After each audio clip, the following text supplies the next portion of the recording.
I've thought of you often. I honestly have. Over the years, I've gotten to know some of you folks well. I've read your letters, shaken your hands, and watched your eyes. I think I know you. You're busy. Time passes before your tasks are finished. And if you get a chance to read, it's a slim chance indeed. You're anxious. Bad news outpaces the good. Problems outnumber solutions. And you are concerned. What future do your children have on this earth? What future do you have? You're cautious. You don't trust as easily as you once did. Politicians lied.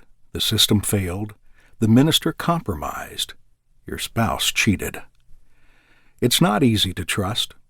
It's not that you don't want to. It's just that you want to be careful. There is one other thing. You've made some mistakes. I met one of you at a bookstore in Michigan. A businessman, you seldom came out of your office at all, and never to meet an author. But then you did. You were regretting the many hours at work and the few hours at home, and wanted to talk. And the single mom in Chicago. One kid was tugging, the other crying, but juggling them both, you made your point. I made mistakes, you explained, but I really want to try again. And there was that night in Fresno. The musicians sang and I spoke and you came. You almost didn't. You almost stayed home. Just that day, you'd found the note from your wife. She was leaving you. But you came anyway, hoping I'd have something for the pain, hoping I'd have an answer. Where is God at a time like this? And so, as I wrote, I thought about you, all of you. You aren't malicious. You aren't evil. You aren't hard-hearted. Hard-headed occasionally, but not hard-hearted.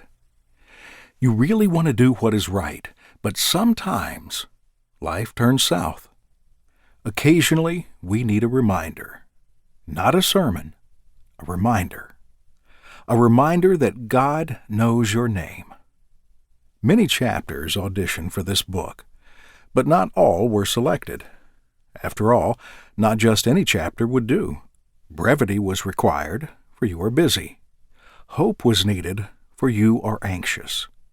Loyalty to Scripture was a mandate, for you are cautious. I sought to give you a repertoire of chapters that recite well the lyrics of grace and sing well the melody of joy. For you are the guest of the maestro, and he is preparing a concert you'll never forget. Part 1. The Song of the Minstrel. My wife loves antiques. I don't. I find them a bit old. But because I love my wife, I occasionally find myself guiding 3 children through an antique store while Denelin shops. Such is the price of love. The secret to survival in a shop of relics is to find a chair and an old book and settle down for the long haul. That's what I did yesterday. After cautioning the kids to look with their eyes and not with their hands, I sat down in an overstuffed rocker with some Life magazines from the 50s. That's when I heard the music. Piano music. Beautiful music. Vintage Rodgers and Hammerstein. The hills were alive with the sound of someone's skill at the keyboard. I turned to see who was playing, but couldn't see anyone.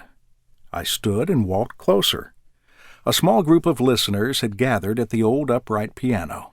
Between the furniture, I could see the small back of the pianist. Why, it's only a child. With a few more steps, I could see her hair. Short, blonde, and cute like... My heart, it's Andrea. Our 7-year-old was at the piano, her hands racing up and down the keyboard. I was stunned. What gift of heaven is this that she can play in such a way? Must be a time-released gene she got from my side of the family. But as I drew closer, I saw the real reason. Andrea was playing a player piano. She wasn't making the music. She was following it. She wasn't commanding the...